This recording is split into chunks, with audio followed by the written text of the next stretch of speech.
interviewing the only tour contestant to survive a showdown with the Gobbler.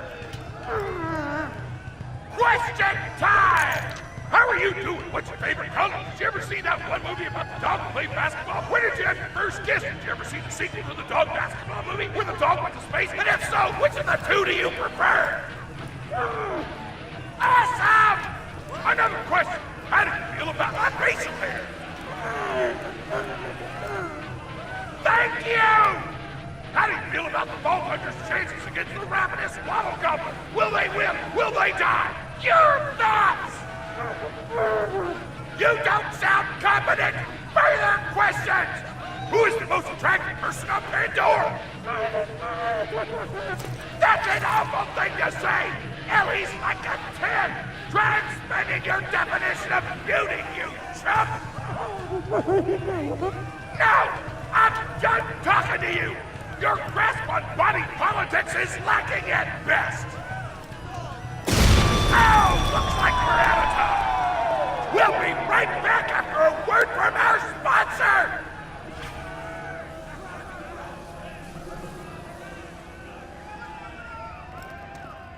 Hey!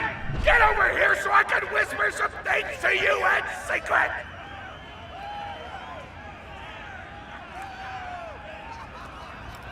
Really? Off behind this wing, the tour board of directors made the Gobbler unbeatable, so it ate all the contestants and get us a bunch of hits on the EchoNet. But I don't want you to die, because you're cool, and oh crap, I'm not whispering anymore, my bad! You gotta get into the kitchen, kill everybody, and poison the Gobbler's food. Once the poison takes effect, you can kill him. Also, I want him dead so I can eat him! He looks delicious!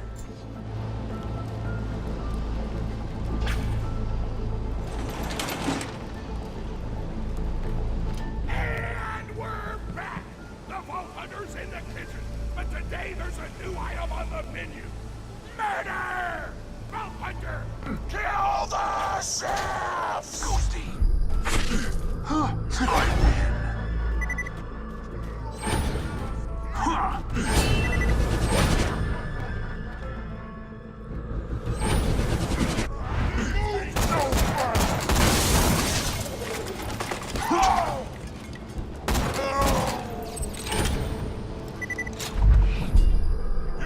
Bow to my weaponry!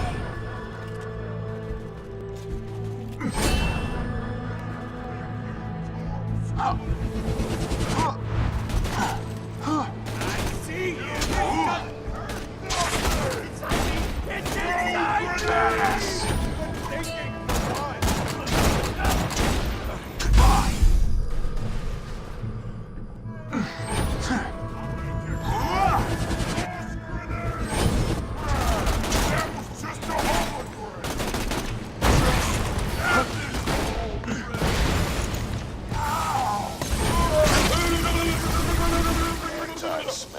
President of the Tord Corporation. You do well to ignore Tord's instructions, if you wish to stay alive. With the chefs dead, we can prepare our own meal for the Gobbler! Get to the freezer!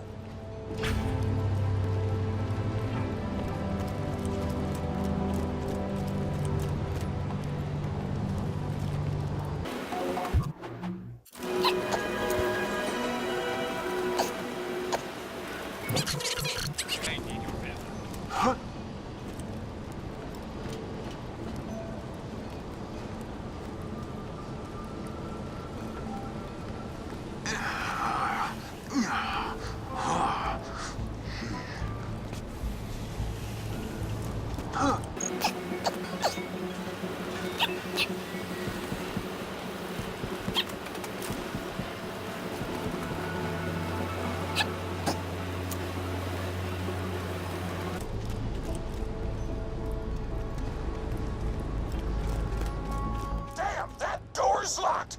Let me activate my remote lockpicking program! Lockpick! Out here! Out! We do not allow contestants in the meat locker. Leave at once. We gotta choose some meat for the gobbler's meal. Tug on the tastiest looking scat corpses. This is totally gonna get me fired, and I don't care!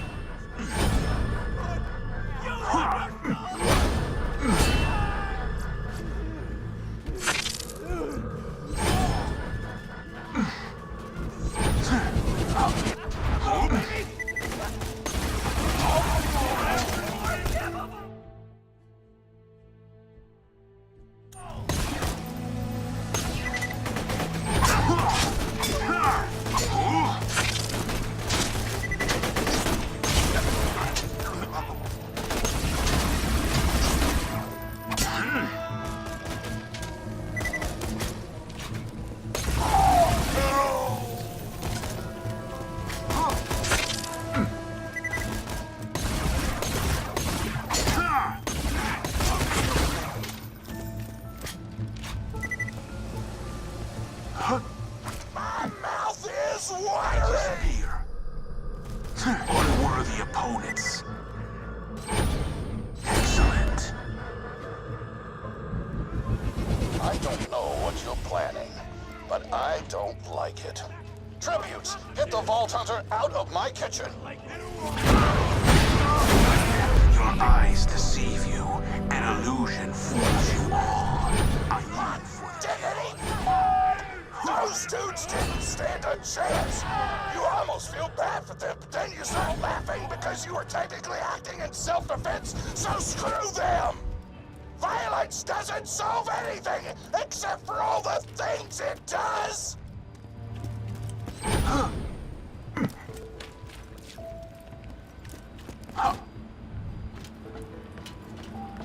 Now to grind up the meat! Get to the kitchen! Torg, as president, I demand to know why the hell the Vault Hunter is running around backstage. Just trying to mix things up. Your job is not to mix things up. Your job is to flex your muscles and do air guitar solos, idiot. Words can hurt!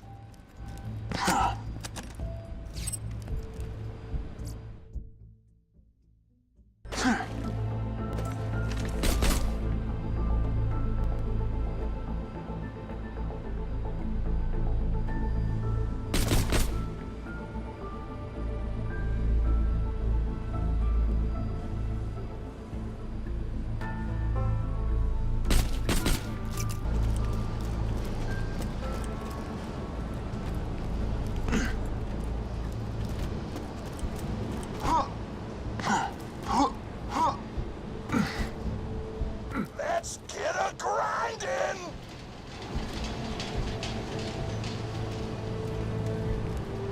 Grind, grinder!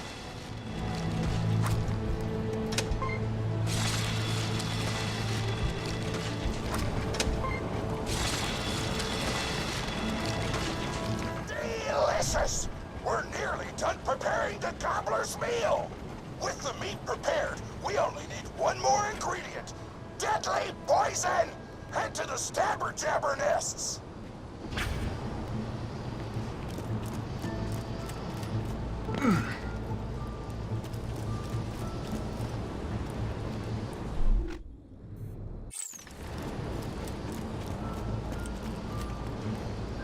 I ran out of explosives, so I'm actually going to open this door remotely without blowing it up!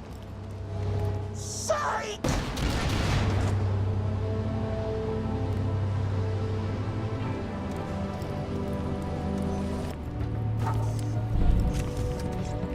You know you're following an idiot, yes?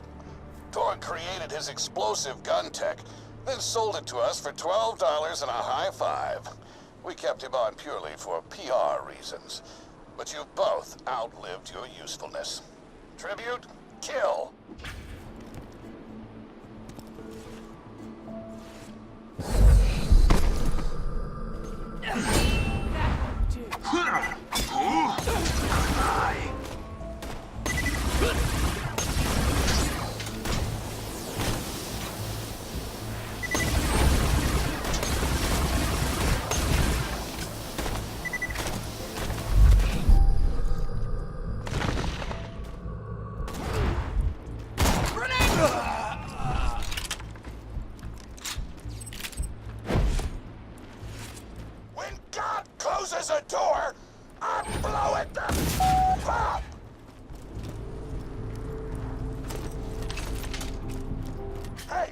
sure to get a slag weapon on the way.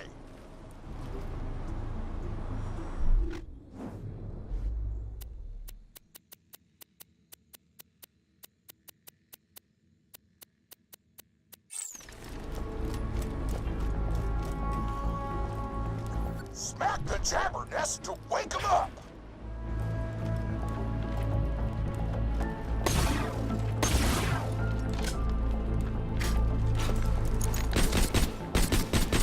Alright, now slag the jabber!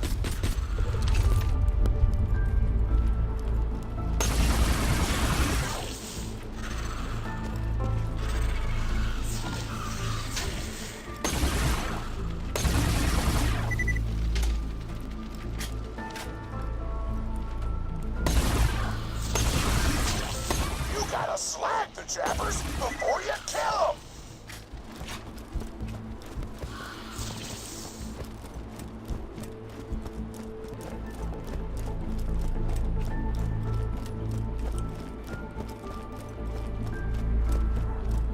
Smack the jabber nest to wake them up!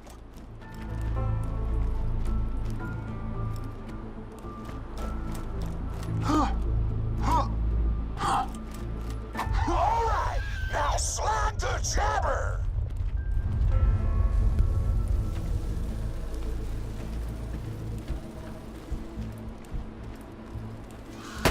Kill it before the slag wears off!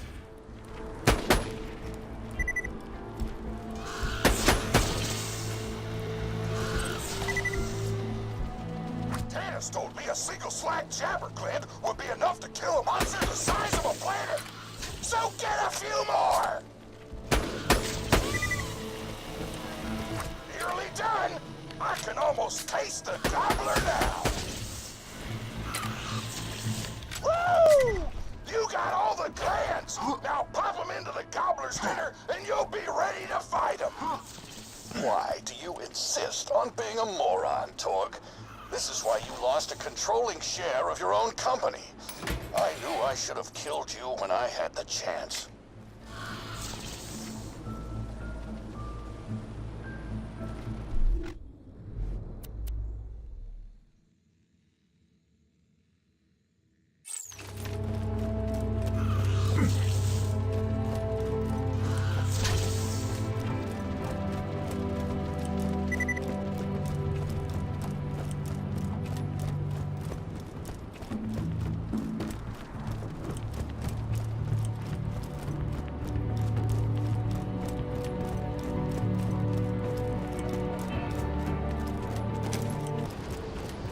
Now add the poison glands to the marination vat!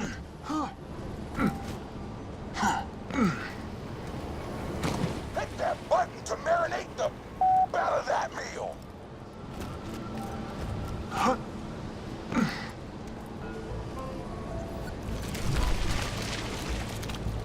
The meal's almost ready.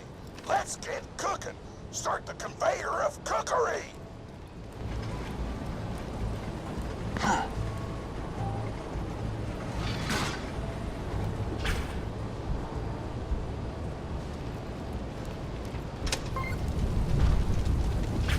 That's it. You've gone off script one too many times, Torg. Today's meal is canceled. Chefs, shut down that oven.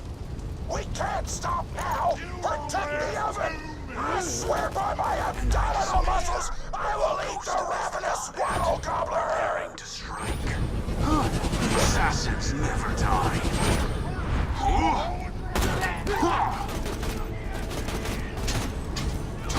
Don't let the chefs near the oven, or they'll switch it off!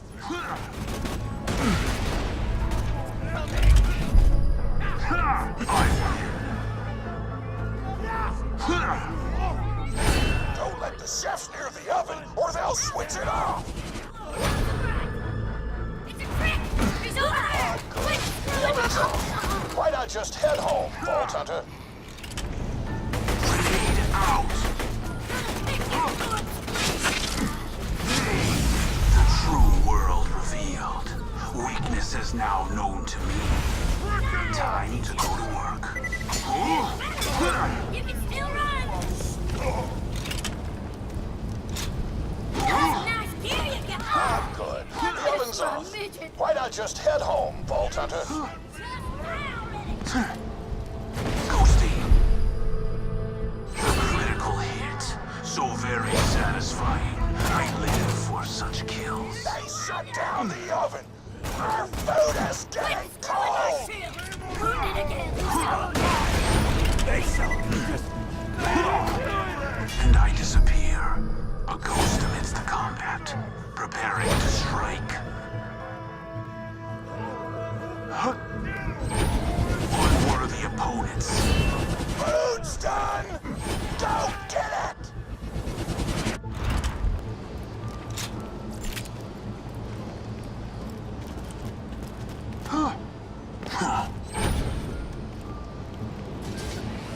My taste buds are aflame with the power of 1,000 nuclear bombs! My mouth is watering so much you could drown a small village in my cheeks! The taste apocalypse is upon us!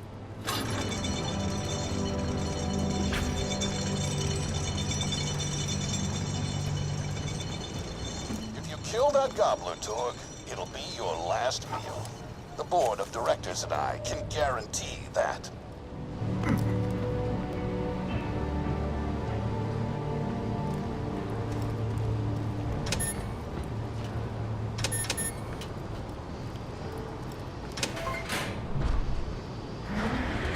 You know why we made the gobbler invincible, Torg? So you could kill him. After dozens of failed attempts by other contestants, you were supposed to finally kill it on camera while wielding our most expensive guns. You would have looked like a hero. Why be a hero when you could eat one? You are the dumbest person in the world. I paid several other contestants to kill you if the gobbler can't, Vault Hunter. You and Torg will pay for your idiocy. Here comes the Ravenous Wattle Gobbler! We've replaced this creature's normal food with poison! Let's see if he notices! He took the bait! Now just don't die until the poison takes effect! Wattle Gobbler!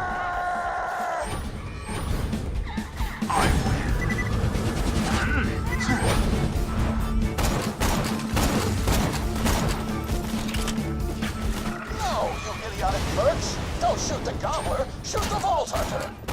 The poison's working! It's working! The gobbler is killable! Let the taste apocalypse begin!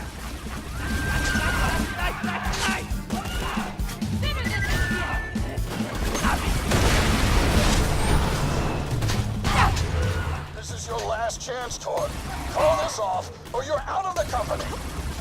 Whatever! I'll just work for Moxie and blow things up! Pro boner!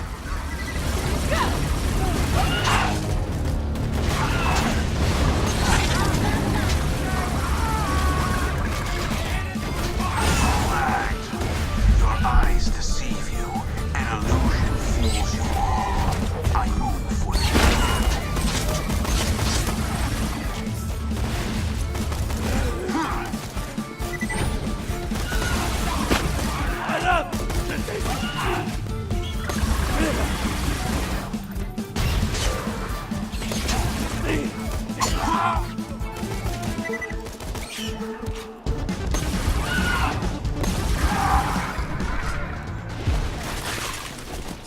I'm gonna eat the out of this thing!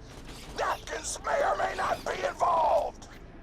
You just disobeyed a direct order from your president, Torg. You're dead. I am so scared!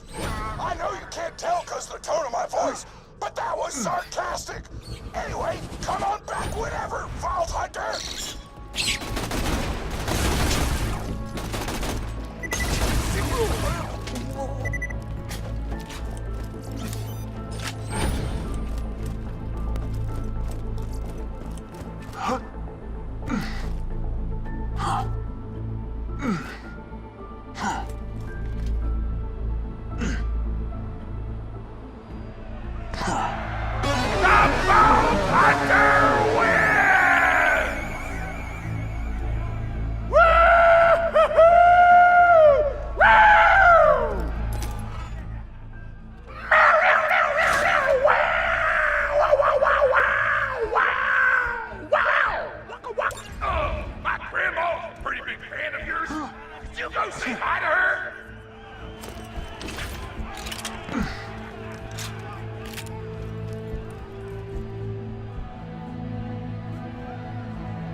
Headhunter! You are awesome!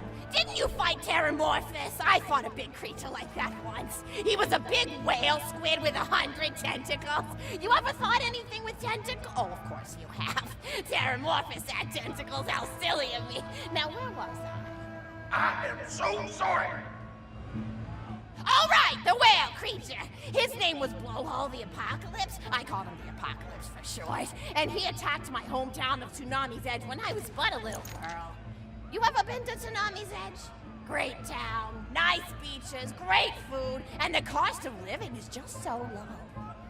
Even being a single grandmother and working part-time at a scat meat processing factory, I was still able to provide for little Mr. Torg. We may not have been able to afford the finer things in life, like food, but we got by. After all, Mr. Torg and I didn't have anything but one another after that horrible gas leak blew up the iridium mine, killing my son and his lovely wife. From that day onward, my little Mr. Torg vowed to conquer explosions themselves in an effort to avenge his fallen parents, and... Oh man, I've forgotten what I was talking about. Where was... Oh right, the Blowhole the Apocalypse! So anyway, I was wrestling Blowhole to the ground and I had my bicep curled around his blueberry throat. Blueberry? Sorry, I meant to say blubbery. I've got blueberries on the brain, I guess. I grow them in my backyard. Mr. Torg helped me plant them. Thanks again for that, grandson. I love you, Grandma! Anyway, I have my bicep around. Where are you going? Oh, never mind. You don't want to hear my story anyway.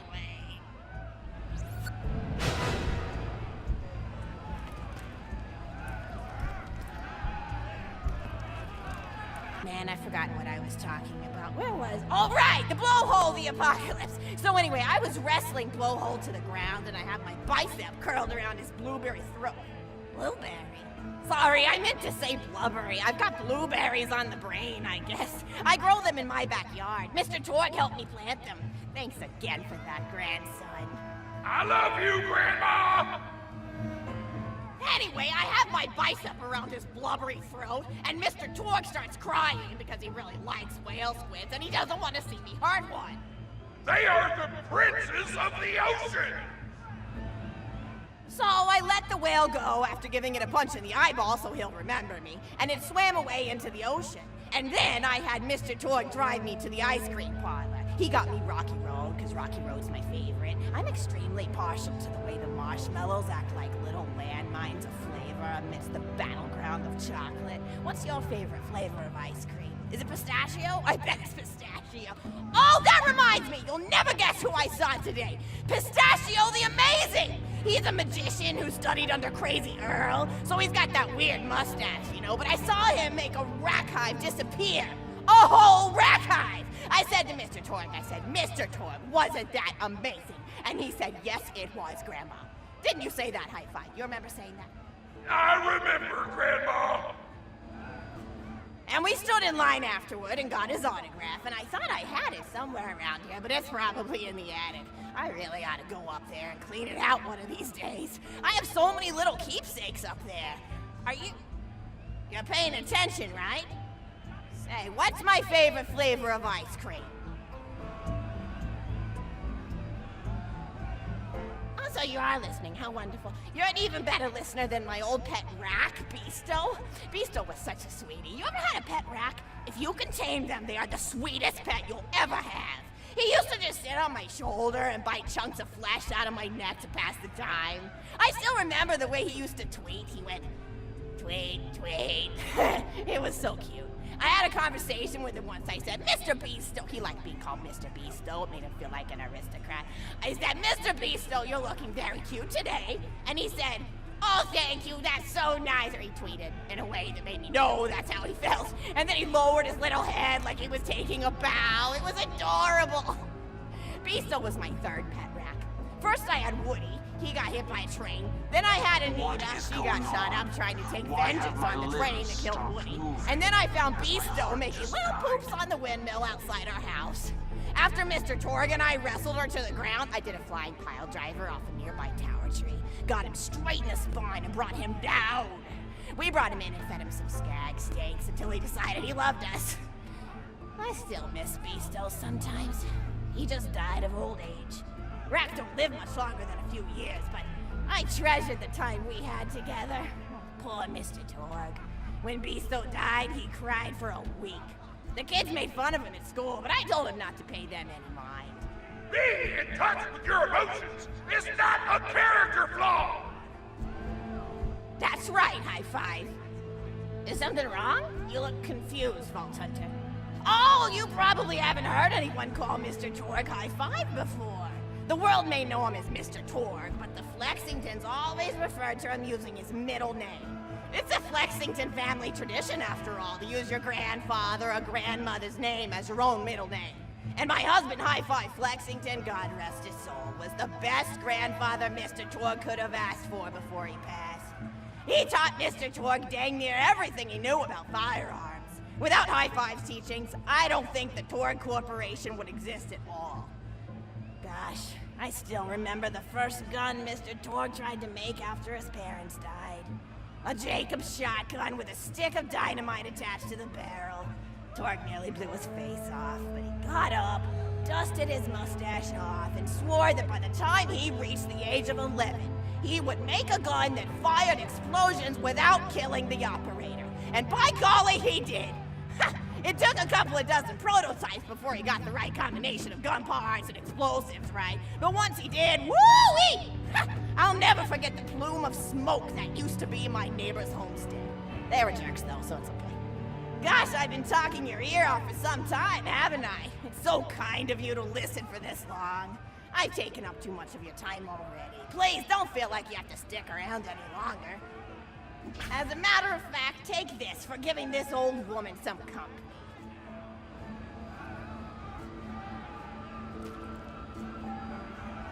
Woo!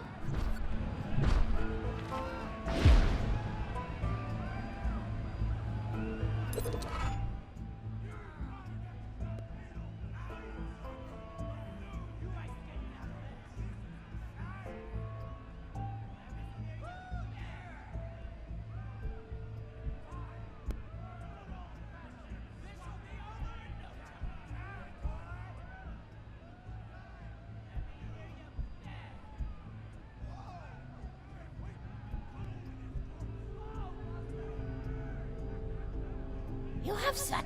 You're even more attractive than Mr. Torg said you were.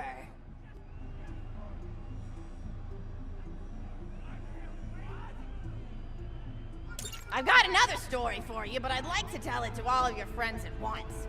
An old lady like me has to save her voice, you know. Oh, you still want to talk with me? How incredibly sweet of you. Say, you'll never guess who I saw today. Captain Scarlet. She was robbing my retirement home with a few other brigands, and I recognized her from her wanted poster, and I said, "Oh, hey, you fought the Vault Hunter, didn't you?" And she bowed all elegantly and said something like, "Indeed I did, madam," and said that you were really good at fighting, and that you beat her fair and square. She didn't seem to harbor much of a grudge about it. Nice girl. You should think about meeting up with her again if you're not shacked up with anybody, you know? I mean, of course, you probably are. Gorgeous hunk of a Vault Hunter like you. I bet you're beating away suitors left and right. Look, you're blushing. Oh, I could just eat you up. Mr. Torg was so scared of trying to get a date for such a long time. He used to go to parties in high school and just stand in the back without talking to anybody. I am an introvert! I tried to tell him, I said, don't worry about chasing love. If you chase your dreams, then love will follow. See, that's the thing people don't get. You watch Echo films and they're just awful. They teach you that the only way to be with someone is just to pursue them over and over until they decide they like you. In reality, you know when you like someone almost immediately. You can't really convince somebody to fall in love with you. You just look like a stalker. But if you do things that you're interested in, like making guns that explode or killing mercenaries, then people will see that confidence and skill you have and they'll be attracted to it. But there's always a fine line between that kind of confidence and narcissism, you know? There's nothing worse than somebody who wants to be famous. I remember when Mr. Torg first sold his weapons tech to that board of directors, he was pretty egocentric for a while. taking pictures of himself and posting them to the EchoNet all the time, trying to hobnob with every celebrity that used his weapons. He came back home one day with a supermodel under each arm, and I said, Mr. Torg, what are you doing? You've lost sight of who you are. It's been weeks since you actually created a new gun, I said. And it was true. He'd been more obsessed with being well known for doing something great than with actually doing something great. It was a dark point in my life. Thankfully, High Five listened to me and got to work on what would eventually become the Kerblaster. You a fan of the Kerblaster? That was always my favorite. That and the Flacker, which I know a lot of people hate. But there's more to combat than just brute efficiency in this old lady's eyes. Style counts for something. And there's nothing quite like filling the air with tiny little explosions. It's like a fireworks show, except the deaths aren't as sad and unexpected. Actually, that reminds me, now that you're here, I wanted to throw some ideas at you for feedback. I'm a playwright in my spare time, and I'm trying to write a story about an up-and-coming tournament fighter who tries to find love in a gladiatorial arena. And I figure you've got a lot of experience, so your feedback could really be valuable. So the play is called Broken Hearts and Broken Necks. Scene 1. Fade in on an arena, just after a battle. Body parts litter the stage. A lone warrior stands in the middle of the stage, a spotlight illuminating her blood-stained armor. She stands, holding her sword triumphantly aloft. Valkyrie. Is there no warrior who can challenge me? Must I be destined to spend my life as the strongest, the bravest, the most invincible warrior this galaxy has seen?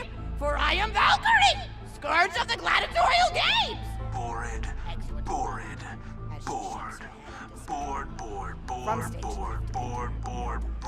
A janitor with I am really bored. heavier conscience. He begins sweeping the body parts into a bin, which is colored green, and remember that because that's a symbolic color that will come back, until melancholy overtakes him. He drops his push broom to the floor and falls to his knees before delivering a heart-wrenching soliloquy. The blood cannot be washed away. Not before and not now. Even as I attempt to escape the past, which haunts me still. Must I live forever as a fraud, sweeping up the trash of others to hide my shame and avoid my pursuers? Must I forever remain on the periphery of joyful combat, ever watchful but never participating? Then, with the clatter of armor, Valkyrie re-enters from stage right. Valkyrie. Good morrow, lowly janitor. I heard a noise and thought it worth investigating. No doubt. Oh, great Valkyrie, 'twas nothing but the wails of those souls you released from their bodies tonight. Souls that wail in agony as they fly upward to Valhalla. Valkyrie. Fools! What have they to wail about? Their agonies are over, ended at the point of my sword. Mine, however, have only yet begun. For it is lonely at the top, and an unchallenged life is a boring one. No doubt, aside. If only I were able to tell her my true identity, I would give her a fight she would not soon forget.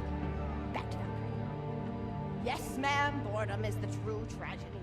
May you one day find challenge in combat. Stupid. Nodon picks up a giant two-armed bastard sword with almost no effort. Valkyrie aside. What is this? Excellent, Nodon. Stage left. Valkyrie. What strength this janitor possessed? Who is he to pick up a bastard sword with but 2 fingers? What hidden power does he hold? What secrets does he keep? I will endeavor to uncover his past in the hopes that our swords may cross in battle! Exeunt. End of scene. Scene 2. The interior of the governor's house. The table is set with myriad teas and biscuits. Boredom is my lot, as I lack I didn't even ask you for the autonomy to move feedback my on the own first scene. feet. Did you like it? Oh, wonderful. I'll continue then. Scene 2. The governess enters from stage left. Governess. I refuse to respond to these absurd accusations. Her husband looks at her quizzically. Governor. And what accusations may those be? Governess. Actually, you know what? I don't think I'm ready to get feedback on the play yet. But what about you? What are you up to? Tell Grandma Flexington all about it. I bet you've had some amazing adventures. Mr. Torg told me about the time you all played bunkers and badasses together. He said it was one of the most fun and welcoming experiences of his life. Grandpa! You're embarrassing me! Sorry, sweetie, but really, you and the Vault Hunters are his first real pals. It wasn't easy for Mr. Torg to make friends at school when he had facial hair at age 8, pecs at 8.5, and dead parents by age 9.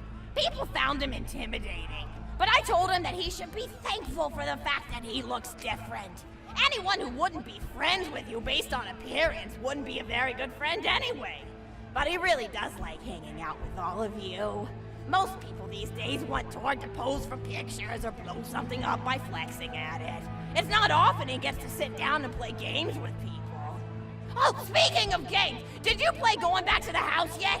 It's a new echo simulation about exploring a log cabin you lived in when you were a kid. There's no violence or anything. You just walk around looking at cereal boxes and remembering people you made out with. I really like where Echo Sims have gone in the past few years, don't you? There seem to be a lot more of them with interesting things to do beyond shooting people, and the writing has gotten so tight and concise. For instance, did you ever play The Samurai's Marker? The whole game's story was delivered through haiku.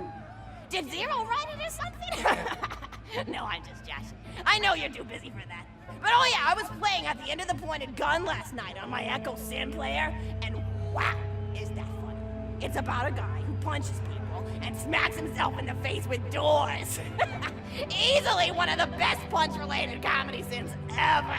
But oh, I'm really looking forward to this game called Robot Hunter Assault Squadron, which is this big randomized survival game about throwing bottles at trees and accidentally scaring birds. In the demo version, I scared a bird so hard it died. 10 out of 10 in my book. But what kind of things do you do for fun? You play any sports? You look like you might be into some of the more extreme stuff, like spine hurdling or psycho head volleyball. I knew an athlete a lot like you when I was younger. Her name was Nijo, and she was especially gifted at the giblet toss. That's an old pastime we had back when I was younger. Idea was you'd punch a convict, and then see how far you could make their viscera fly across a big field. You got points based on distance and the size of the viscera. She won the final round of the giblet toss championship by getting a left eyeball to cross the 300-meter mark. They said she was juicing with iridium, but I think they were just angry that she dethroned the reigning champ, misogynistic Jeff. People really liked him for some reason. Hey, what's your favorite food? Mine's burgers, personally. People look at you like you're a pleb or something when you say you like burgers, but just think of all the things you can do with them. You can change out the patty, play around with the toppings, change what sides you have. You ever have a burger with veggie chips? Gosh, I all but forgot about fries for about a year after I discovered the veggie chip combo. And I'm not a vegetarian or anything, but those veggie patties they make on the more upper class worlds are crazy good. Better than real meat if you cook it right. Mr. Torg tried to be vegetarian once after he saw a fluff bear get run over by a truck. How long did you last again? 12 seconds! Barely even finished the word vegetarian before he lunged at the skag shoe I was holding in my left hand. Nearly lost a finger. Granted, he's always been partial to skag shoes or skag bacon. Don't know why, since I always felt like skags tasted like old tires and vomit. But to each his own. Taste is a funny thing. People say your taste buds get more refined as time goes on, but they actually get worse and worse. So when Mr. Torg used to refuse vegetables as a kid, it's because he was actually tasting how awful they were. When we old folks, well, we're only okay with it because we can't taste all the gross vitamins and stuff. Granted, vitamins are what have kept me going for as long as I've been going. You get enough B12 in your system and you can headbutt a freight train without so much as a bruise. That reminds me, I need to get my pills ready for the rest of the week. I have one of those little metal containers split into different sections for each day. It's really helpful. And the sides are sharp enough that I can use it to ward off burglars if I need to. What else do I have to do this week? Probably head to the bazaar, pick up some frozen spider head flanks. Gotta bring my coat, though, because it gets kind of chilly in the freezer section. What else do I need? Oh, I need Schwartzman's candy drops. Gosh, those are delicious. They're so smooth and sweet. Just thinking about them, I could go for one right now, couldn't you? Do you think you could go find me one?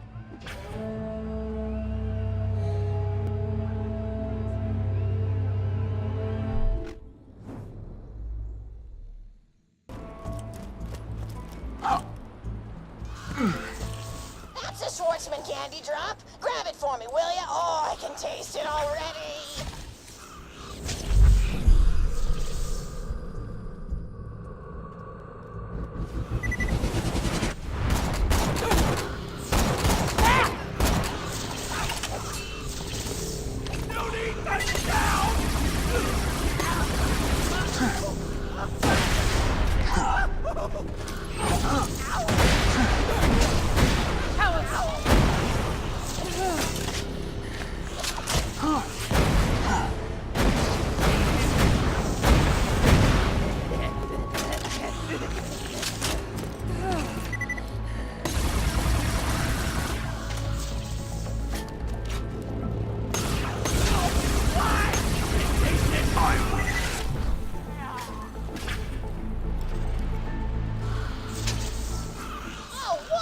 Bring it back here and I'll finish my story.